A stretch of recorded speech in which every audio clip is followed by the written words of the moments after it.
Israel and the region in a world in which the Iran threat, nuclear, missile, and terror has been neutralized, and now we're looking at something very, very different than Israel has ever known before. What is that vision of yours? It's a vision of amazing peace and prosperity between us and the moderate Arab states. We could be doing amazing things together. Naftali Bennett, either officially or unofficially, wants to run for Prime Minister of Israel, and he has a vision for what Israel could look like. But what does a two-state solution look like under Naftali Bennett leadership, and what does the Middle East and the Abraham Accords look like as well? Let's take a look at this clip over here, this interview that he does, and we'll listen to it and then we'll talk about it together. But first, hit that subscribe button over there in the corner. We'd love to stay in touch. Check this out. You are the leading potential candidate. You haven't announced, we're pressing you, but you're not ready to say it. You have put together a political party. You're leading in every poll for more than a year significantly. If you put together a party, formally announced, and elections are held anytime in the near future, it looks like you would be the next Prime Minister of Israel. So that's why people need to get to know you. Let's talk beyond that now. What is your vision for Israel and the region in a world in which the Iran threat, nuclear, missile, and terror has been neutralized, and now we're looking at something very, very different than Israel has ever known before? What is that vision of yours? It's a vision of amazing peace and prosperity between us and the moderate Arab states. We could be doing amazing things together. We have a wonderful relationship with the Emirates, with Bahrain. We have a relationship with Egypt and Jordan, which is a bit cooler lately. But I think that once Iran is taken out of the equation, we could cut a deal and have peace with the Saudis, and that would in turn cascade to most of the Muslim world, because Saudi Arabia is the centerpiece of Islam, and Mecca and Medina. So it would be amazing. In my previous life, I was a business person, an entrepreneur twice in high tech, and I think very successful. I mean, selling companies for hundreds and hundreds of millions of dollars. Thank you. Yeah, that's how we can be here right now. And what I would strive to do is synergy between us and our neighbors, bringing our high tech knowledge, bringing their capabilities in execution and energy, etc.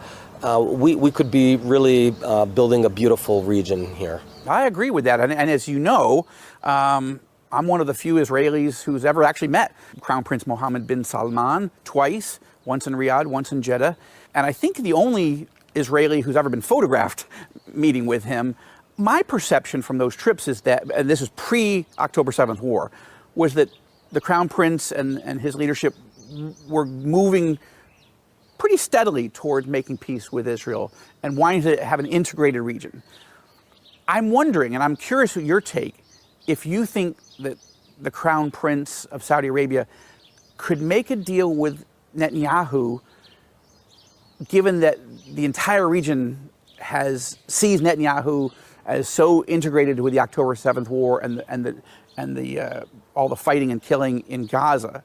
I'm not saying Netanyahu is wrong to fight this war. I'm saying, is it more difficult for the Saudis now to make a deal with someone who has become a pariah in many ways, even among the moderate Arabs who liked working with him and were willing to make those deals, the UAE, the Bahrainis, the Moroccans, and others? But what's your sense of, I mean, are you better able to do that, or does it go to basically just core national interests, and either the Saudis are going to do it or they're not? Because they're making a lot of noise right now that they're not ready. In fact, it seems like they're further from being ready than before October 7th. There has been, unfortunately, some regression in the process, so we've seen them take a couple of steps back. I think together with America and the leadership of President Trump, I think we could get a normalization and hopefully a peace deal made. I'm not sure if it'll happen tomorrow, but I think new leadership in Israel would definitely be good news for Israel, for the region, for the world. Now, one of the things that the Saudis are saying, and this goes to my question to you about vision, the Saudis are seeming to harden, I'm not sure if that's the right word, but I will use it, seems to harden their position that a Palestinian state is an absolute essential. The Saudis and the French are holding a summit in New York at the UN with the Palestinian leadership, clearing the final pathway to announcing a Palestinian state. You were criticized pretty harshly in recent days by your political opponents who claimed that you were opening the doorway 6-8 years to the possibility of a Palestinian state. What is your position on a Palestinian state? And how does that integrate with your vision of trying to make peace with the Saudis? Because I think you're against a Palestinian state. I'm fed up with this obsession, especially coming from Europe, to impose on Israel another Palestinian state that would terrorize Tel Aviv, Ra'anana, where we are right now. We are about 10 minutes away from that supposed Palestinian state. And I'm asking Macron or any world leader, are you willing to live 10 minutes away from radical Islam? Stop it. Cut it out. That's enough. You know, we gave a Palestinian state to the Palestinians in Gaza back in 2005. We pulled out of all of Gaza. We pulled out our soldiers, pulled out all the citizens by force, expelled all the Jews there. We handed the entire land, the 1949 borders, to the Palestinians, and they turned it into a terror state, and they came to murder us. We're not going to make that mistake again. How many times, nevertheless, European leaders pressure us? We will not commit suicide, not under my leadership. I agree with you, but I'm not the Crown Prince of Saudi Arabia. So how do you thread that needle? What is the way forward in Gaza? And, you know, Mahmoud Abbas, the president of the Palestinian Authority, he's, I think, 19 years into his 4-year term. 80% of Palestinians say that Abbas should step down. So what is your vision of how Israel should interact with Palestinians, and how you will, you know, try to help me understand what the conversation with you and the Crown Prince of Saudi Arabia would be to say, look, there's things we need from each other and want from each other and can do together, but this isn't one of them. I think that's what you're saying. We could, I'm telling you that if we sit together, we could cut a deal of normalization, and we could figure out a path forward with the Palestinians. And it's a very simple formula. Maximum security for Israelis, maximum dignity and freedom for the Palestinians. We don't want to govern them. I don't want to govern them. We're not governing them. They have their own government, their own territory that they govern. They take their own taxes, their own sewage system, their own education system, which, by the way, they use it to incite against Jews. But maximum security, maximum dignity and freedom, and we could figure it out.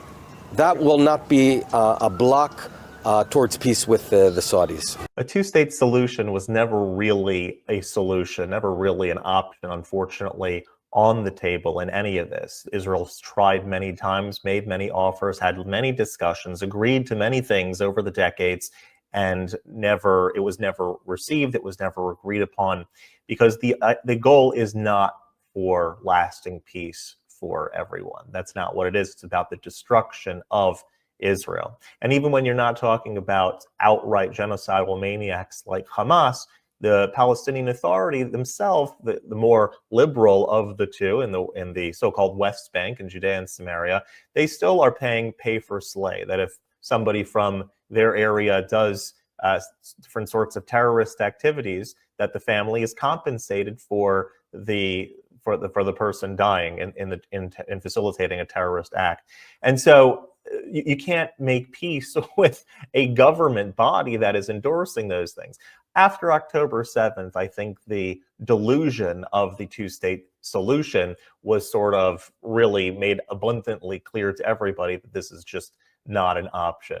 And so what they're talking about now, it seems, is that something where they have an ability to govern themselves with certain restrictions as far as not being able to attack Israel. So Israel would be sort of responsible for their defense and sort of in control of the airspace and whatnot, because we know, And at the end of the day, this is a question that's always asked. If Israel were to put down its weapons tomorrow, they would come in and destroy all of Israel. But if they were to put down their weapons tomorrow, there would be lasting peace. Because at the end of the day, Israel is in it for the peace. They want lasting peace in the region. They have no interest in having their citizens constantly bombarded by rockets and bus bombings and Sparrow Pizza Shop bombings. They don't want to continue living a life like this. Not a normal life for anyone to have to live.